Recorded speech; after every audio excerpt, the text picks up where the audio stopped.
ஒருவர் சொன்ன கருத்தை குறித்து நான் ஆதரித்தோ மறுத்தோ பேசுகிற வழக்கம் என்றைக்கும் இல்லை. அவங்க கருத்து, அதை பற்றி நான் கருத்து சொல்றேன்.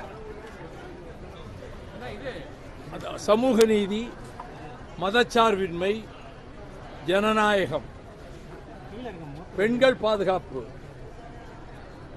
அதை போன்ற தமிழக வாழ்வாதாரங்களை காக்கும் கடமை இவற்றில் இம்மியளவும் பிசகாமல் முதலமைச்சர் பொறுப்பேற்றிருக்கக்கூடிய மாண்புமிகு ஜோசப் விஜய் அவர்கள் ஆட்சியை நடத்த வேண்டும் என்று நான் விரும்புகிறேன்.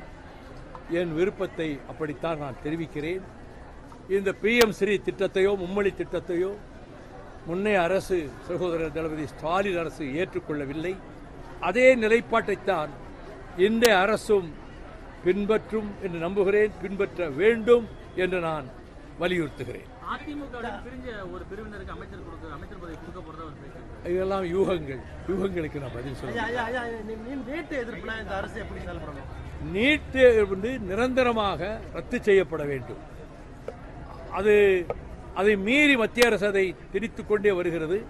22 லட்சம் மாணவர்கள் தயாரான நிலையில் கேள்வித்தாள் வெளியாகி அவர்கள் அனைவரும் மிகுந்த ஏமாற்றத்துக்கும் வருத்தத்துக்கும் ஆளாகிவிட்டார்கள்.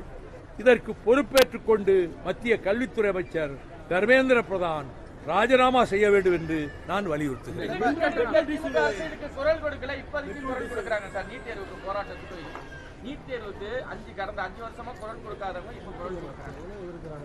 அது அவரவர்கள் விருப்பம். அது பற்றியெல்லாம் நான் கருத்து சொல்ல முடியாது.